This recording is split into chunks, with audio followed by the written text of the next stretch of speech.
Muy buenos días, tengan todos bienvenidos a esta reunión.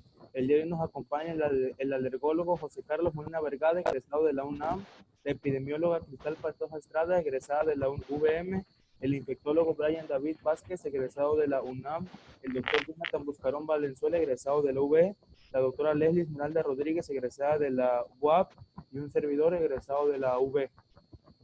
Bueno, para comenzar, cada uno tendrá un máximo de 2 minutos para dar su punto de vista sobre la enfermedad que le tocó, empezando por el doctor José Carlos. Bueno, a mí la que me tocó fue la alergia. La alergia es uno de los trastornos a nivel mundial que más ocurren en México. Por ejemplo, el asma es de las primeras causas en servicio social y en consulta externa. Entonces, sería prioridad hablar con las personas y dialogar acerca de cómo este tipo de trastornos llevarlos a cabo, porque hay mucha gente que no sabe que tiene alergia y al momento pues lo ve como algo normal, que una ampolla o hinchazón, y lo ve como normal, pero sí es un problema y mucha gente no lo sabe o no le toma la importancia que se necesita. Eso Gracias. sería todo. Gracias. Doctora Cristal. Yo les hablaré sobre el COVID-19. El COVID-19 es una enfermedad causada por el coronavirus descubierta recientemente. Actualmente es una pandemia que afecta a muchos países del mundo.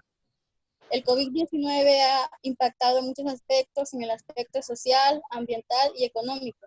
En el aspecto social, no estábamos preparados para este reto. Puede afectar nuestra salud emocional por falta de contacto físico, ansiedad, estrés, miedo, aunque también podríamos llamarlo reflexión personal para enfocarnos en cuidar nuestra salud, valorar a nuestras familias, amigos, desarrollar nuevas habilidades o destrezas laborales. En el aspecto ambiental, paradójicamente ha tenido un respiro por las reducciones de las emisiones de gases de efecto invernadero derivadas de la disminución de la producción industrial. En algunos países, la reducción de usos de medios de transporte a gran escala por las restricciones a vuelos o simplemente el hecho de quedarnos en casa y no desplazarnos en algún automóvil. En el aspecto económico, estudios destacan que el confinamiento obligatorio y las restricciones al movimiento provocan grandes estragos en el sector servicios, especialmente el comercio. Y los servicios de transporte, de manera colectiva, representan más de una cuarta parte de todos los trabajos. En estas economías pierden ingresos y el desempleo aumenta. Okay, muchas gracias. Doctor Brian. Bien, yo le hablaré sobre SIDA. Bien, el SIDA lo ocasiona el VIH. Además, se interfiere con la capacidad del cuerpo de combatir infecciones. El virus se puede transmitir mediante el contacto con la sangre, el semen o fluidos vaginales infectados. Bien, los síntomas.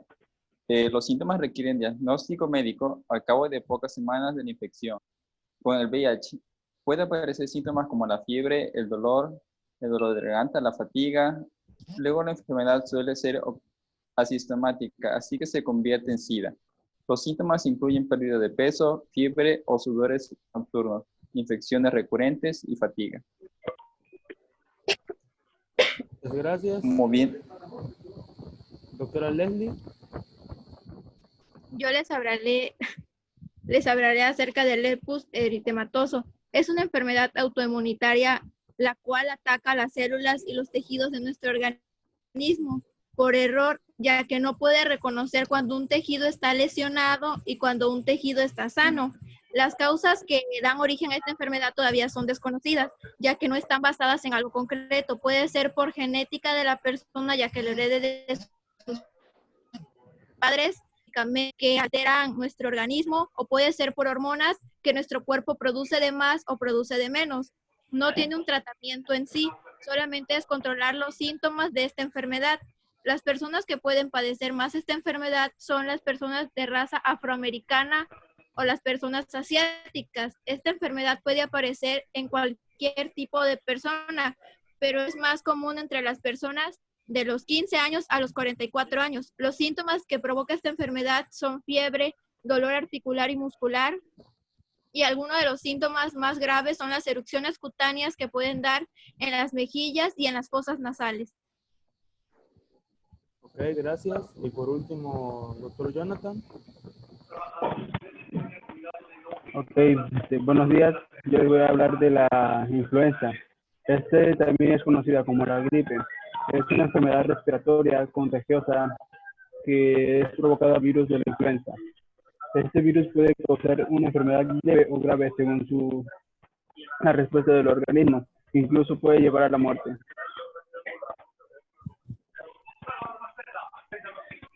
En los síntomas de esta enfermedad suelen aparecer de manera repentina. Las personas enfermas a causa de la influenza a menudo tienen algunos de estos síntomas: fiebre, tos, dolor de cabeza, de garganta, mucosidad nasal o nariz tapada, dolores musculares y corporales, dolores de cabeza, fatiga o cansancio. En fin. Muchas gracias. ¿Alguno tiene alguna otra opinión que dar? ¿No? Ok, transcurriremos con las preguntas. En el orden que tomaremos para responder cada pregunta será José Carlos, Cristal, Brian, Leslie y por último Jonathan. La primera pregunta es, ¿de qué trata la enfermedad y cuáles son sus síntomas? Empezando por José Carlos. Bueno,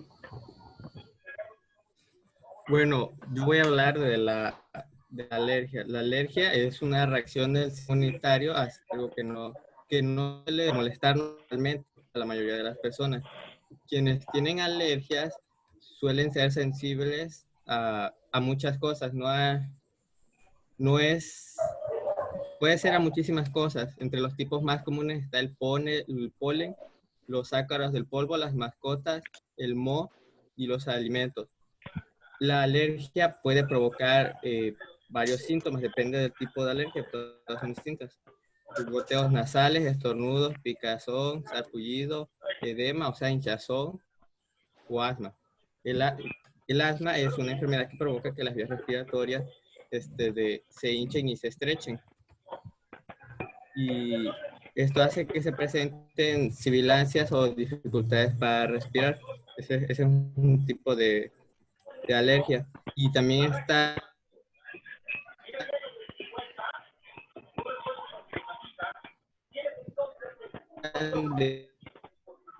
leve, una acción grave en todo el cuerpo químico que se ha convertido en un alérgeno. Un alérgeno es una sustancia que puede ocasionar una reacción alérgica.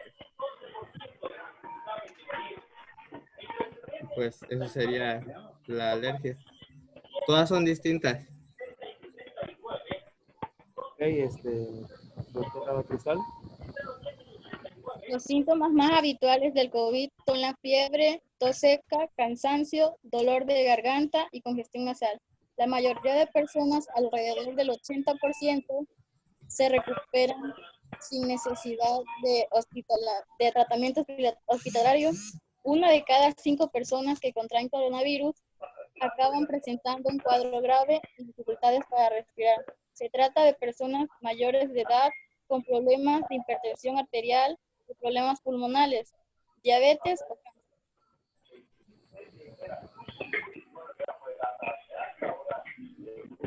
Doctor Brian, ¿gusta que le vuelva a hacer la pregunta? Sí, por favor. ¿De qué trata la enfermedad y cuáles son ¿Cuáles son usted? sus síntomas? Sus síntomas, ok. El SIDA es el síndrome de inmunodeficiencia adquirida. Esta enfermedad daña el sistema inmunitario mediante la destrucción de los glóbulos blancos que combaten las infecciones. Estos ponen en riesgo de contraer infecciones graves y distintos tipos de cáncer. Es la etapa en la que al final de la infección No todas las personas con VIH desarrollan SIDA. Eso hay que tenerlo claro. Y esta enfermedad no tiene cura, pero hay muchos medicamentos que combaten la infección y reducen el riesgo de infectar a otros. Las personas que reciben tratamiento temprano pueden vivir con la enfermedad durante un largo tiempo. Y sus síntomas, pues es, como ya lo dije antes, la fatiga, el fiebre, la molestar, la pérdida de apetito, la sudoración o sudores nocturnos. También puede ser diarrea líquida o nada más diarrea persistente o náusea. Puede haber mucho dolor, inflación o llagas en la lengua, se producen a veces úlceras, y infección oportunista, dolor de cabeza o erupción cutánea, algunos de esos. Okay. Doctora Leslie. Bueno, el hepatoso es una enfermedad, como ya lo había repetido, de un trastorno inmune, ya que altera los tejidos sanos y lesionados que son incapaces de reconocer. Los principales síntomas de esta enfermedad varían de acuerdo a la persona, ya que no todos tenemos las defensas iguales ni el organismo funciona de la misma manera. Otro de los síntomas que podría ocasionar esta enfermedad es la fatiga, los dolores musculares y articulares. Los dolores articulares son principalmente en las rodillas, en las muñecas y en los dedos de las manos. Si esta enfermedad llega a más, puede ocasionar hasta la artritis. Esta enfermedad también hace que nuestra pérdida de peso vaya en aumento conforme esta enfermedad vaya avanzando. Y como ya lo repetí, esta enfermedad no tiene un tratamiento, puede durar años o incluso toda la vida en una persona. Jonathan.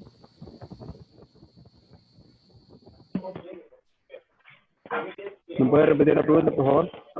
¿De qué trata la enfermedad y cuáles son sus síntomas? Ok, como ya lo había dicho, la influenza es una enfermedad que es conocida como gripe. Afecta los pulmones, la nariz y la garganta. Los niños pequeños son más propensos a obtenerla. Y los síntomas son los siguientes. Se caracteriza por tener fiebre o sentirse afiebrado con escalofríos, tener tos, dolor de garganta, mucosidad nasal o nariz tapada, fatiga, dolores de cabeza. En algunas ocasiones pueden tener diarrea y vómitos, aunque no siempre es específico. Okay. La segunda pregunta, y la contestarán en el mismo orden, es la siguiente. ¿Existe algún tratamiento o cura para dicha enfermedad? Doctor José Carlos. Bueno, dependerá de la alergia que tenga esa persona, porque al ser todas las alergias distintas, pues necesitarás, no hay tratamiento como tal o cura. La única forma sería evitar los alérgenos, o sea, las sustancias esas que te provocan esa reacción. Podrían ser medicamentos, inmunoterapia, ya lo dije, polen, alejarse de esas sustancias es lo que se recomienda. No hay un tratamiento como tal. Y llevar siempre epinefrina de emergencia, que sirve para controlarnos si nos llega a esa reacción, controlarla. Doctora Cristal. Hasta ahora no hay una cura o tratamiento que pueda curar la enfermedad del COVID-19. Doctor Brian. No existe cura para el SIDA, pero la observación estricta de la terapia antirretroviral puede disminuir significativamente el proceso de la enfermedad y evitar infecciones o complicaciones secundarias. Doctora Leslie. Para esta enfermedad, como ya lo había repetido, no existe cura ni tratamiento tampoco. Simplemente llevar un control médico acerca de cómo van los síntomas y cómo va progresando la enfermedad en cada persona. Como tratamiento para esta enfermedad se utiliza principalmente el descanso y líquidos para que el cuerpo pueda combatir la infección por sí solo. Aunque también se puede llevar con medicamentos como son los antiinflamatorios, los analgésicos y anti. Tercera y última pregunta. ¿Qué cuidados le recomiendan a la población para prevenir estas enfermedades? Doctor José Carlos. Bueno, para prevenir la aparición de alergias hay varias. Atomizadores nasales con esteroides en caso de que nos llegue a dar mucosidad por la alergia o para controlarla. Antihistamínicos, estos medicamentos bloquean la histamina, una sustancia química que causa muchos síntomas de alergia, y los descongestionantes. Y claro, por supuesto, evitar alérgenos. Estar siempre bien informado de qué alergia podríamos tener para no sufrir complicaciones o un gran daño, porque podrían llegar hasta incluso matarnos estas alergias. O sea, anafilaxis. Cristal. Medidas de prevención como practicar la higiene respiratoria, lavarnos las manos, guardar la sana distancia y quedarnos en casa. Doctor Brian. Se pueden evitar el contacto con sangre o agujas sucias o sangre sin utilizar. También siempre usar protección con las relaciones sexuales, ya sean anales, vaginales o orales. Y también se puede evitar con eso. Doctora Leslie. Las prevenciones serían no salir en el punto más alto cuando da el sol, usar bloqueadores solares cada vez que salen a la calle y llevar un control médico para que cuando empiecen los síntomas puedas mejorar la enfermedad. Doctor Jonathan. Ok, ¿me puede repetir la pregunta? ¿Qué cuidados le recomiendan a la población para prevenir estas enfermedades? Bueno, pues como la enfermedad se transmite fácilmente, se puede prevenir parcialmente con la vacuna, es lo más recomendable. También, por lo general, como no lleva una atención médica o no la requerida, se recomienda que no lo tomen a la ligera, ya que esta enfermedad puede ser mortal. ¿Alguien gusta dar una conclusión o algo más sobre su tema? ¿Nadie? Okay. En conclusión, en estos momentos que estamos en cuarentena, es muy importante saber sobre las demás enfermedades, no solo del COVID, para poder informarse bien y tener los cuidados necesarios para no contraer ninguna de estas. Muchas gracias por estar aquí reunidos hoy. Hasta luego.